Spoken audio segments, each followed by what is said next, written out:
And here's evidence, 1 Peter 3:18. Christ died for sins once for all. So the picture here is Christ is in his death. He's dying on the cross. He's dead. He died just for the unjust. But notice the end of the verse says he was put to death in the flesh. What does that mean? Well, he was dead physically. They took his body off the cross, right? He was dead. He wasn't breathing anymore. His heart wasn't pumping anymore. In fact, the pericardium in the heart had been pierced so that it was blood and water coming out. He was dead. And they took him as a dead person, and they wrapped him with spices, and they put him in a grave, and he was dead. He was dead according to the flesh, but he was alive in the spirit. His body was in the grave, but look, folks, his spirit wasn't dead, right? Because he is that eternal spirit who is God, and his spirit was not dead. So when his body was in the grave, from the Friday to the Sunday morning when he arose, his spirit was alive. And where was he? Where was his spirit? Verse 19, in which, that is in his spirit, he went. He went somewhere. Where did he go? He went and made a proclamation, a kerusso, an announcement to the spirits now in prison. Oh, he went somewhere to a prison. He had a prison ministry. That's right. He had a prison ministry. In his living spirit, he went to the prison. And it was not a human prison, it was a spirit prison. What do you mean a spirit prison? Well, there were some spirits in prison. Who were they? They were those spirits. Now, we're not talking about men here. We're talking about spirit beings. They were those spirits, verse 20, who once were disobedient. When? When the patience of God kept waiting in the days of Noah. Oh, interesting, huh? The spirits that are in this prison are the spirits who were disobedient to God, to the limits, to the boundaries that God had set for them in the time of Noah. And Noah was alive when what's going on in chapter 6 is described. These are the spirits who overstepped their boundaries in the days of Noah before the flood.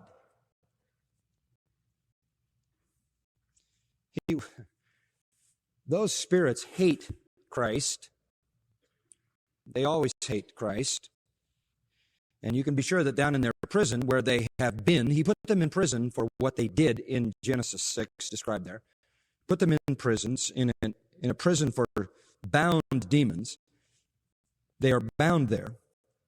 And you can believe that when he was dying on the cross, and when he died on the cross, the news came down. Jesus is dead. And they were having a party, celebrating that when he showed up. And he announced his triumph over them. Why would they care? Because this is a long battle.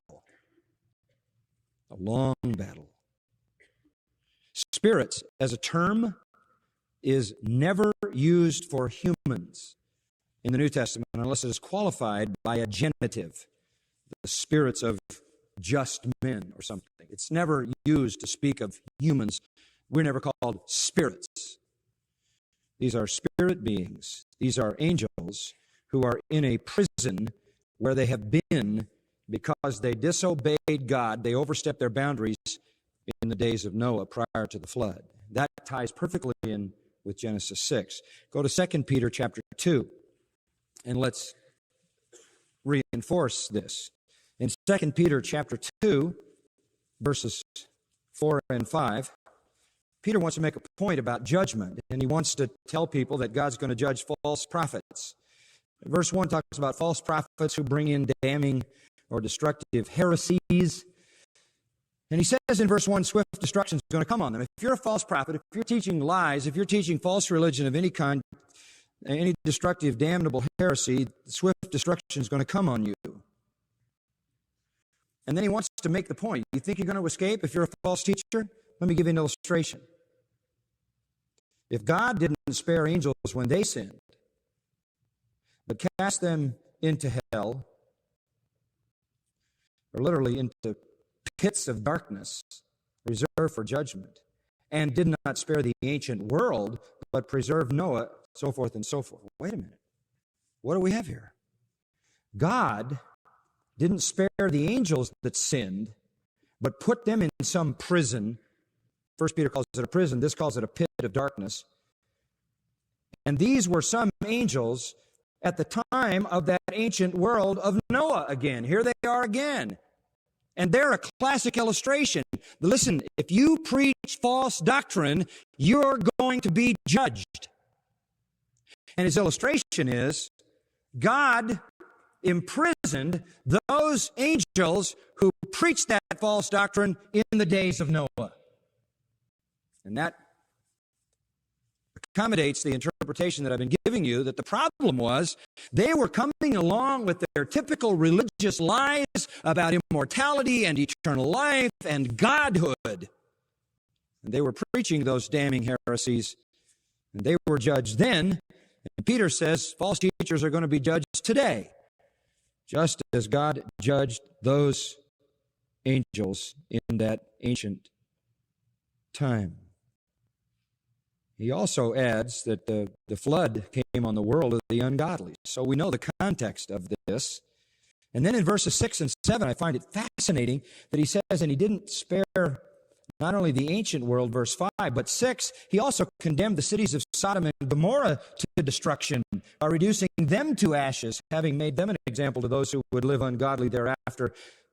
In other words, you see it in Genesis again in the 19th chapter when God destroys Sodom and Gomorrah because of their wicked, false, deceptive beliefs.